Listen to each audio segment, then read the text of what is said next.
Welcome back. We're here with Mike Hucker Clark in the... All right, round of applause for Mike Hucker Clark. Come on. Mike or Hucker? What should I start with here? Either one. I'll call you Hucker. I like Hucker that works. better. How did you get the nickname Hucker, by the way, anyway?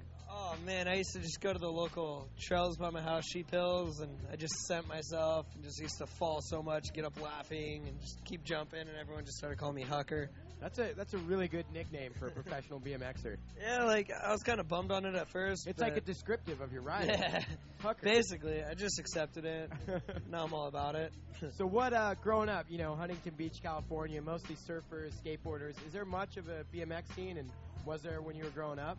Yeah, growing up, man, there was a big scene, like all the SHLs, all the Soil Riders, and Hidden Valley, and Sheep Hills, and everybody, like Nasty used to live out there, and that's what really got me into dirt jumping was Corey Nasazio and all the old SHLs, like Sean Butler, and do all of them surf as well, like you, or? Some of them do, but not all of them. I've just always loved the ocean and grew up around it and just surfed a lot. Now, I mean, you come out here all the way to Chicago. You guys are dirt jumpers. You show up. The course is concrete. What was that like? They threw you guys for a loop there. Yeah, it's definitely wild. Like, Mother Nature was kind of mad at us, I guess, and made all the dirt mud. So has that ever happened before? Have they ever cemented a course? This was the first time they had to use. They had put cement in the jumps before, but they were still made out of dirt. But this is the first time it was all concrete and limestone. And what was that like for you guys? I mean, did it change people's riding style? Were some people panicking, or?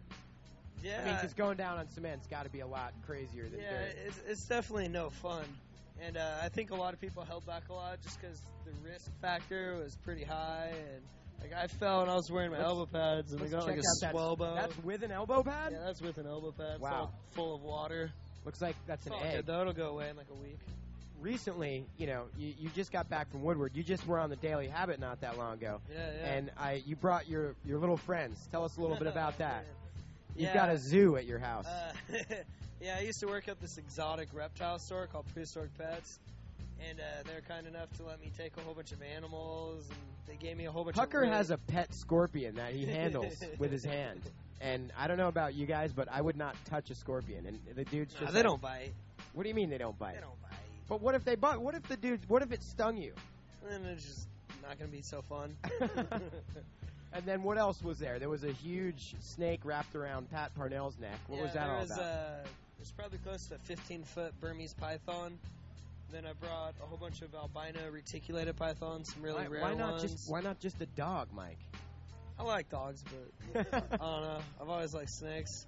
You like things that can strangle dogs. Pretty much. Have you had any crazy experiences with these pets? Oh, man, I've gotten bitten countless times. Really? I got bit by a 20-foot python in my ankle once. And what happens when one gets bit by a python? You just start bleeding a lot and go, ow. Is there poison in their fangs or anything? Or no, okay. Just a whole bunch of teeth about that big, like hundreds. Okay. And have any of them ever tried to strangle you?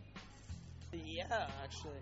A lot of times when you open up the cage, I think they're getting fed, and if you put your hand in, they'll bite and just constrict, but not by a really big one. Well, you're a braver man than me, Mike Hucker Clark. Give him a round of applause. Mike Hucker Clark.